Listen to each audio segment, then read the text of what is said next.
Hello students, welcome back on the new topic in the series of computer graphics. In today's video, we are going to study about display device DVST. In the previous video, we have already discussed about the CRT display device. DVST terminals also use the random scan approach. जो हमारी DVST devices होती हैं वो हमारे random scan technique को use करती हैं scanning के लिए। जैसे कि हमने पढ़ा था कि random scan टेक्निक क्या आती है हमारी, ये हमारा स्क्रीन है। अगर मुझे कोई पर्टिकुलर एरिया ड्रॉ करना है तो मेरे इतने पर्टिकुलर एरिया पर ही मेरी स्कैनिंग होगी, होल स्क्रीन पर इसमें मेरी स्कैनिंग नहीं होगी। ये था हमारा random scan.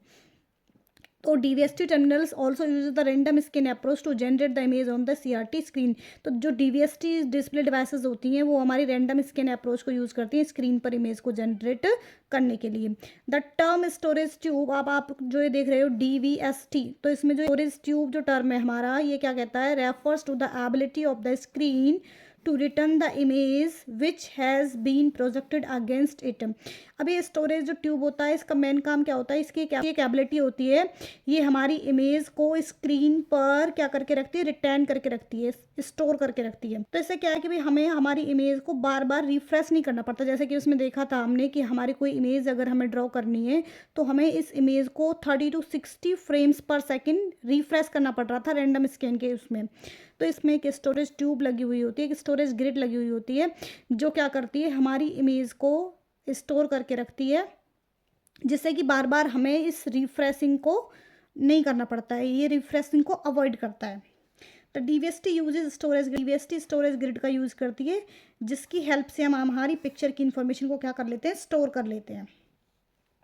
In DVST picture will be seen on the screen for a long time. तो DVST के केस में क्या हो रहा है कि जो हमारी जो स्क्रीन पर पिक्चर है वो लॉन्ग टाइम तक बिना किसी फेडिंग के, विदाउट फेडिंग रिटर्न करेगी स्क्रीन पर। यानी कि स्क्रीन पर हमारी image without fading long time तक रिटर्न करेगी। इसमें हमारी 40 to 50 मिनट्स तक हम वो रिटर्न करती है DVST के केस में, जबकि ऐसा CRT के केस में नहीं था। ठीक है, let's see the diagram of DVST। देखिए यहाँ पर आपकी प्राइमरी गन लगी हुई है, यहाँ पर क्या लगी हुई है, आपकी फ्लड गन लगी हुई है। दो गन्स का हमने यहाँ पर यूज़ कर रखा है। ये हमारे यहाँ से फ्लड गन से इलेक्ट्रॉन्स जनरेट हो रहे हैं जिन्हें हम क्या कह रहे हैं, फ्लड इलेक्ट्रॉन्स कह रहे हैं। ठीक है, जो डॉटेड लाइन से मैंने शो कर रखे हैं। ठीक है, अब यहाँ पर हमने क्या लगा रखा है, कलेक्टर लगा रखा है, कलेक्टर। और यहाँ पर क्या है, हमारा स्टोरेज ग्रिड है। और ये हमारा CRT स्क्रीन है, ये हमारा क्या है, स्क्रीन है, जहाँ पर एक्चुअल में हमें हमारी इमेज दिखाई देती है। ये क्या हमारा स्क्रीन है। ये just behind phosphor coated screen हमारी क्या लगी हुई है, स्टोरेज ग्रिड लगी हुई है।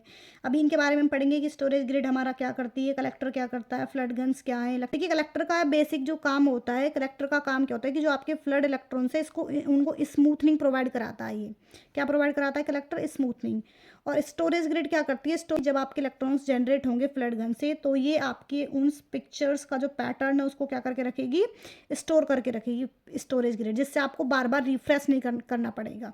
यहाँ पर ऑलरेडी आपकी पिक्चर की जो डिस्प्ले इन्फॉर्मेशन है वो यहाँ पर ऑलरेडी आपके पास होगी। 2 guns are used in DVST। भाई DVST के अंदर हमने देखा था कि कितनी गन लगी हुई थी, 2 गन लगी हुई थी। एक हमारी प्राइमरी गन लगी हुई थी और एक फ्लड गन लगी हुई थी। जैसा कि आप डायग्राम में देख सकते हो, एक हमारी फ्लड गन लगी हुई है यहाँ पर और एक हमारी क्या लगी हुई है, प्राइमरी गन लगी हुई है।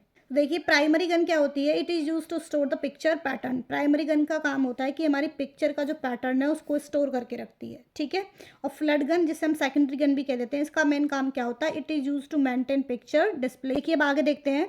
The low speed electrons then penetrate the storage grid and strikes the phosphorus coating। अब जो आपके इलेक्ट्रॉन्स थे वो आपके स्टोरेज ग्रिड को क्या करेंगे, पेनिट्रेट करते हुए आपकी फॉस्फोर जो कोटेड स्क्रीन थी वहाँ पर क्या करेंगे, स्ट्राइक करेंगे, टकराएंगे। और जैसे ही वो वहाँ पर टकराएंगे आपका जो पैटर्न है, आपकी जो इमेज है वो आपको डिस्प्ले हो जाएगी स्क्रीन के ऊपर। ठीक है, अब एडवांटेजेस क्या हैं DVST के, refreshing of CRT screen is not needed. यहाँ पर आपको CRT स्क्रीन को रिफ्रेश करने की नीड नहीं पड़ती है। क्यों नहीं पड़ती है, क्योंकि हम यहाँ पर किसका यूज़ करते हैं, स्टोरेज ग्रिड का यूज़ करते हैं, जो हमारी पिक्चर की जो डेफिनेशन है उसको ऑलरेडी स्टोर करके रखता है। Very complex pictures can be displayed at very high resolution. यहाँ पर हम बहुत सारी कॉम्प्लेक्स पिक्चर्स को भी जनरेट करा सकते हैं बहुत ही हाई रेजोल्यूशन के साथ, विदाउट फ्लिकरिंग, यानी कि फ्लिकरिंग के, विदाउट फेडिंग के हम उनको हाई रेजोल्यूशन के साथ डिस्प्ले करा सकते हैं। फ्लैट स्क्रीन प्रोवाइड कराता है DVST हमें। Cost is very less. Image on screen will be visible for long time without fades. यहाँ पर जो हमारी स्क्रीन के ऊपर जो इमेज है वो लॉन्ग टाइम तक आपको विजिबल रहेगी, दिखाई देगी, विदाउट फेड्स, विदाउट बिना किसी फेडिंग के। ठीक है, फेडिंग का मीन्स क्या होता है, ब्लर एक तरीके से। अब देखिए इसके डिसएडवांटेजेस क्या हैं। डू नॉट डिस्प्ले कलर, भाई ये कलर्स को डिस्प्ले नहीं करता है। Selected part of A image can't be erased, यहाँ पर आप किसी इमेज का, जैसे मान लीजिए ये मेरी कोई इमेज है स्क्रीन के ऊपर, अगर मैं चाहती हूँ कि मैं इसका इतना सिलेक्टेड पार्ट क्या कर दूँ, इरेज कर दूँ, तो मैं यहाँ पर सिलेक्टेड पार्ट को इरेज नहीं कर सकते डीवीएसटी के केस में। Erasing and redrawing is complex, तो यहाँ पर जो इरेजिंग और रीड्रॉइंग है किसी भी पिक्चर की वो कॉम्प्लेक्स होती है डीवीएसटी के केस में। ओके।